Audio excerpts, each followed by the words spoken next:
بسم اللہ الرحمن الرحیم۔ شروع کرتی ہوں اللہ کے نام سے جو نہایت رحم کرنے والا ہے۔ جنت کے پھل اور جنت کا موسم۔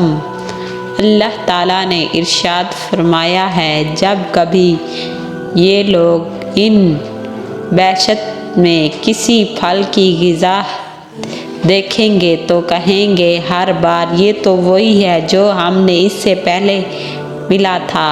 ان کو دونوں بار کا پھل ملتا جلتا ملے گا،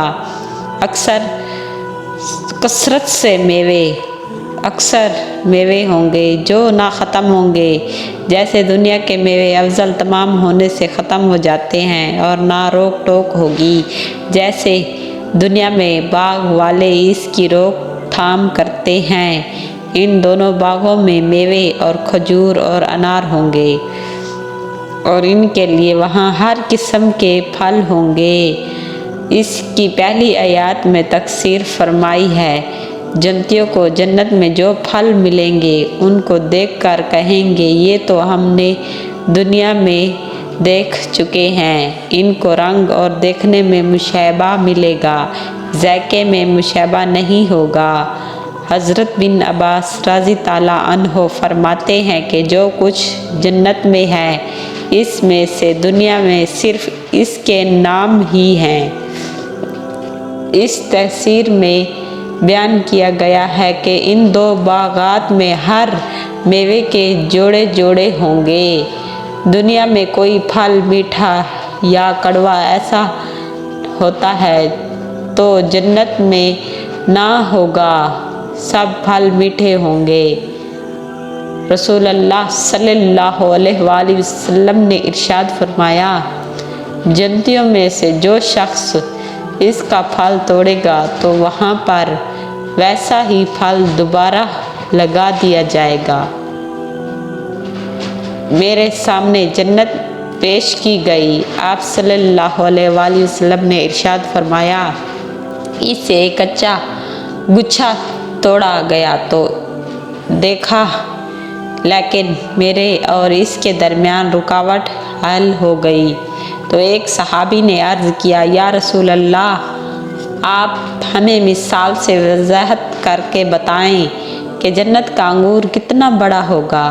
آپ صلی اللہ علیہ وآلہ وسلم نے ارشاد فرمایا، اس ڈھول سے بڑھ کر ہوگا جس کو تیری ماں نے بکری وغیرہ کی کھال سے کبھی کاٹ کر تیار کیا ہوگا، اور اس کا گوشہ بھی اتنا بڑا ہوگا کہ ایک ساتھیوں نے جنت کا بہمی اور آپ نے جنت کے گوشوں میں سے ایک گوشہ یہاں ملک شام سے لے کر حفائے مدینہ کے قریب ایک جگہ عظیم جیسا ابو بن الدین اور تقریب سے جتنا لمبا، کہ صحابہ نے پھر عرض کیا، یا رسول اللہ، ہم نے آپ کو یہاں اس جگہ پر کسی چیز کو اٹھاتے ہوئے دیکھا ہے، مگر ہم نے دیکھا ہے کہ آپ پیچھے ہوں گے۔ تو آپ نے ارشاد فرمایا، میں نے جنت کو دیکھا ہے، اس کے ایک گوشے کو پکڑا ہے، اگر میں اس کو توڑ لیتا تو جب تک دنیا قائم رہتی تم اس سے کھاتے رہتے۔ حضرت محمد صلی اللہ علیہ وآلہ وسلم سے پھر صحابی نے پوچھا کہ پھل کی لمبائی کتنی ہے؟ تو آپ صلی اللہ علیہ وآلہ وسلم نے فرمایا، جنت کے پھلوں میں سے تقریباً 12 پھل کی لمبائی 12 ہاتھ سے ایک میں گٹھلی نہیں ہوگی۔ جنت کے اناروں میں سے ایک انار کے گرد بہت سے حضرات بیٹھ کر اس سے تناول کریں گے۔ جب ان میں سے کسی کے سامنے کسی چیز کا ذکر چھیڑا جائے گا، اس کو چاہت ہوگی اور اس کو اپنے ہاتھ میں موجود پائے گا جہاں سے وہ کھا رہا ہوگا۔ حضرت محمد صلی اللہ علیہ وآلہ وسلم نے جنت میں دیکھا کہ اس کے اناروں میں سے ایک انار پلان کیسے ہوگا، اونٹ کی طرح موٹا ہوگا۔ اس کو کھا لیا۔ اس سے کہا گیا، اور آپ نے یہ کیوں کیا؟ فرمایا، مجھے یہ بات پہنچی ہے کہ زمین کے ہر انار میں جنت کے دانوں میں سے ایک دانہ ڈال دیا جاتا ہے۔ شاید یہی وہی پھل ہے جو شاید اس میں انار کا ایک دانہ جنت کا ہوتا ہے۔ اللہ تبارک تعالیٰ نے جب حضرت آدم علیہ السلام کو جنت سے باہر نکالا تو ان کو جنت کے پھلوں کا توشہ عطا فرمایا اور ہر شے کی صحت کی تعلیم دی۔ بس تمہارے یہ پھل جنت کے پھلوں میں سے ہیں، سوائے اس کے یہ خراب ہو جاتے ہیں اور جنت کے خراب نہیں ہوتے۔ حضرت محمد صلی اللہ علیہ وآلہ وسلم نے ارشاد فرمایا، جو مومن کسی مومن کو بھوک کی حالت میں کھانا کھلائے، اللہ تعالیٰ اس کو قیامت کے دن جنت کے میووں سے کھلائے گا، اور جو مسلمان کسی مسلمان بہن بھائی کو پیاسے کی حالت میں پانی پلائے، اللہ تعالیٰ اس کو رقی اور اعلیٰ بلند مرتبہ عطا فرمائے گا اور جنت کے بالا خانوں سے اس کو پانی پلائے گا جو جنت کے چشمے ہیں۔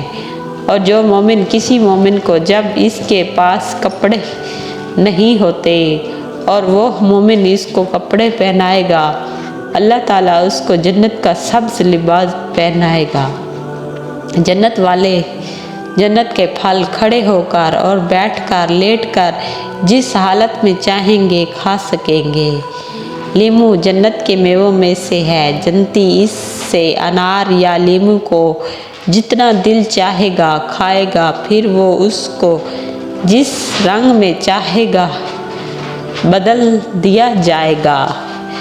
اب شروع کرتے ہیں جنت کا موسم۔ سورۃ اخلاص کی آخری آیات سورۃ درہ میں ارشاد فرمایا گیا۔ ترجمہ: ان کا رب صبر اور استغفار کے فیصلے صلح میں انہیں باغ اور ریشم کے لباس عطا فرمائے گا، اور وہاں مصر تک تکیے لگائے ہوئے ہوں گے۔ وہاں نہ گرمی محسوس کریں گے نہ سردی، یعنی جنت میں سردی گرمی نہ ہوگی، تاکہ فضا اور ٹھنڈی ہوا لگتی ہوگی۔ بلا شان جنت خود روشن ہے، اپنے رب کے نور سے منور ہے۔ روشنی کے لیے وہاں چاند سورج کی حاجت نہیں ہوگی۔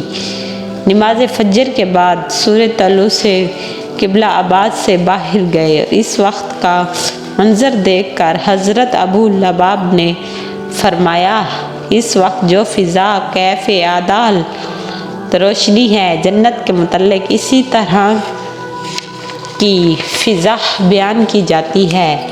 یہ بات کہہ کر حضرت ابو طلحہ نے تلاوت فرمائی، جنت کو نور صبح سے نشاہت دی گئی۔ یہ اصل روشنی میں تشہت نہیں ہے، کیوں نہ کہ صبح کی روشنی ضعیف ہو جاتی ہے جس میں اندھیرا ملا ہوا ہوتا ہے، بلکہ حضرت ابو لباب نے ارشاد کا مطلب یہ ہے کہ جس طرح صبح کی روشنی ہر طرح حد نظر پھیلی ہوئی ہوتی ہے، خصوصاً جب آبادی سے باہر نکل کر دیکھا جاتا ہے، تو اسی طرح جنت کا نور بالاخات ہر طرف پھیلا ہوگا۔